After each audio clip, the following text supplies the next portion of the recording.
Je pense que plus on cherche à lutter avec l'ego, plus l'ego devient fort. L'ego est une fabrication. L'ego est quelque chose qui se contracte, mais qui peut aussi se dilater.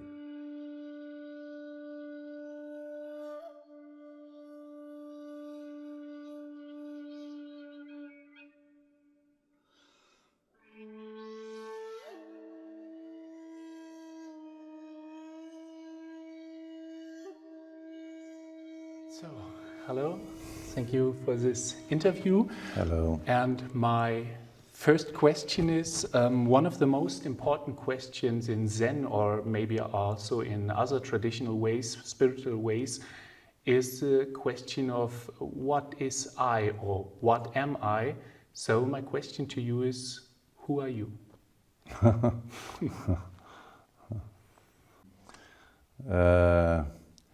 Je sais ce que je ne suis pas, mais ce que je suis, c'est pas possible de le saisir, de l'enfermer.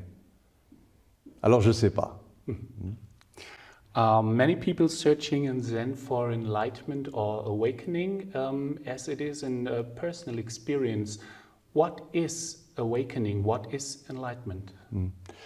Peut-être il faut différencier l'illumination et l'éveil. L'éveil est une expérience qu'on peut répéter à l'infini dans une seule journée.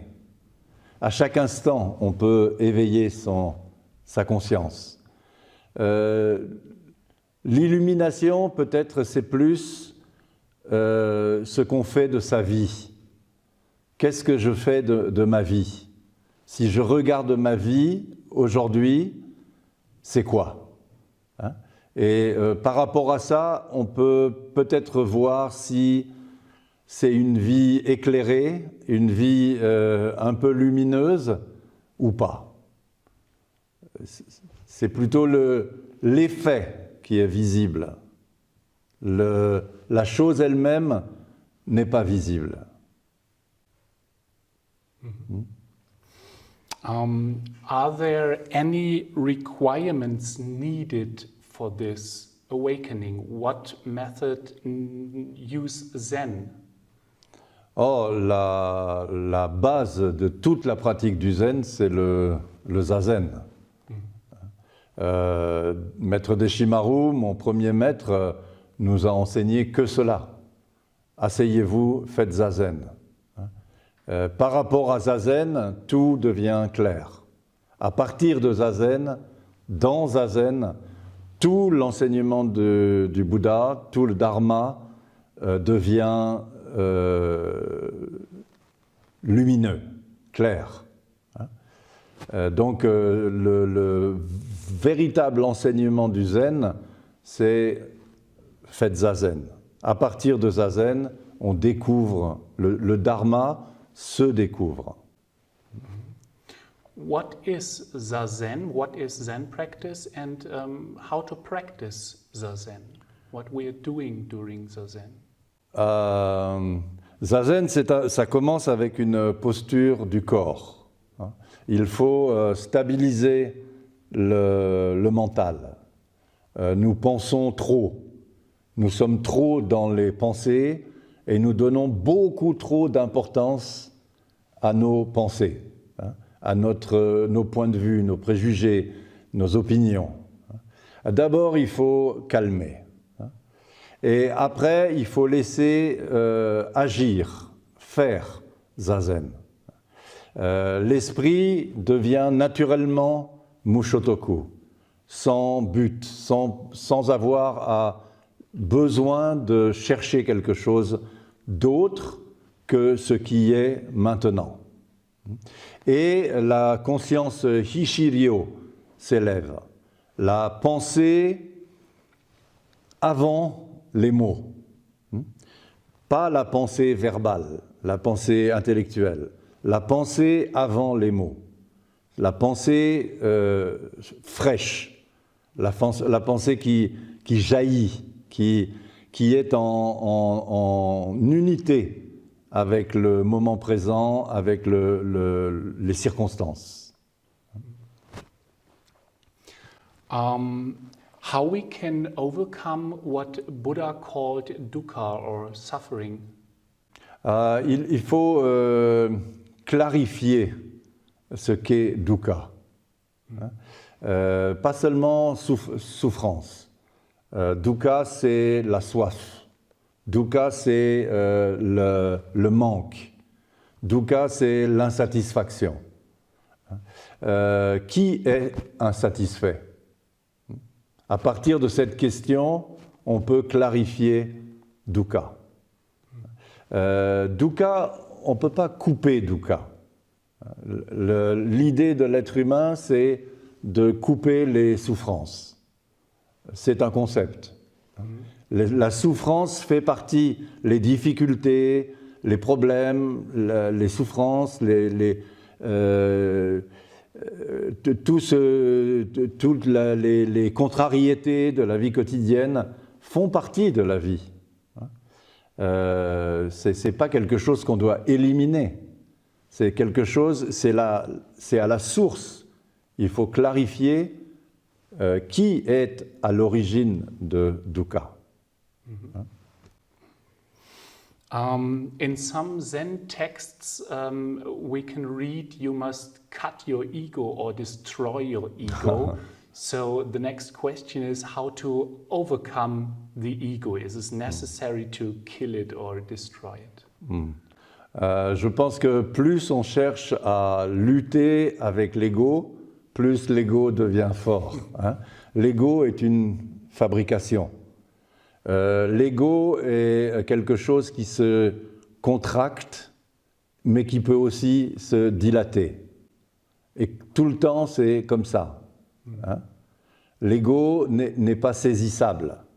L'ego, c'est rien, l'ego. Seulement quand c'est contracté, quand c'est recroquevillé, alors ça devient dur, comme du bois. Alors il faut apprendre à laisser s'ouvrir, pas à essayer de couper ou d'éliminer. Can you say something about dediction? How is dediction understood in Zen and how to practice it?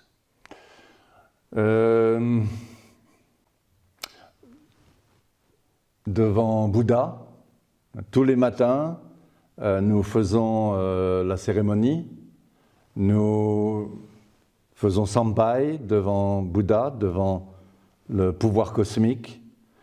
Nous lui dédions toute notre pratique et nous lui demandons humblement de renvoyer tous les mérites de cette pratique pour le bien de tous les êtres vivants.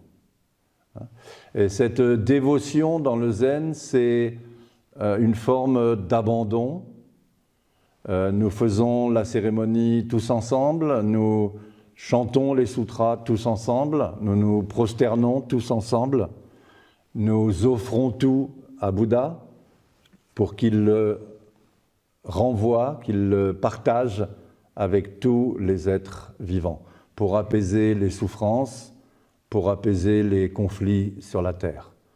Je pense que c'est l'expression de notre dévotion, de notre foi, de notre compréhension de l'interdépendance de toute chose dans ce monde. What it means to practice Zen in daily life, maybe in the way of ecology. La pratique du zen dans le quotidien, c'est d'avoir cet esprit présent, conscient des conséquences de nos actions et donc responsable. La pratique du zen dans le quotidien, c'est suivre les préceptes du Bodhisattva, les 16 préceptes, et particulièrement les 3 purs préceptes. Respecter les règles, ne pas créer de choses nuisibles, ne pas faire le mal. Le deuxième, faire le bien, faire des choses bénéfiques produire le bien, le développer. Et le troisième, toujours faire agir pour le bien des êtres vivants. Ça peut être la structure, l'architecture de notre vie quotidienne. Ces trois purs préceptes nous montrent ce qu'il faut faire ou ce qu'il ne faut pas faire.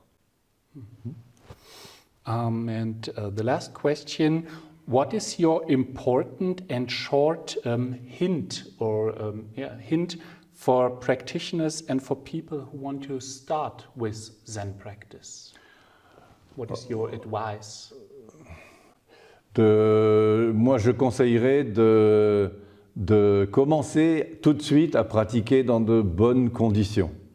Ne pas commencer tout seul, juste avec des livres ou avec Internet, mais de se rendre dans un lieu de pratique, de rencontrer un enseignant, un maître, et de commencer à pratiquer au sein d'une sangha, dans un lieu où la tradition du Zen Soto est transmise. Le Zen Soto n'est pas quelque chose qu'on improvise, c'est pas quelque chose qu'on invente comme ça par soi-même. C'est une longue tradition de méditation, d'éthique, de sagesse, et cela doit s'apprendre, et il faut avoir pour ça, je pense, un bon enseignant. Voilà, et des bonnes conditions de pratique. C'est le conseil que je donnerais à des personnes qui veulent commencer. Then, thank you Thank for you the so much. interview. Dankeschön.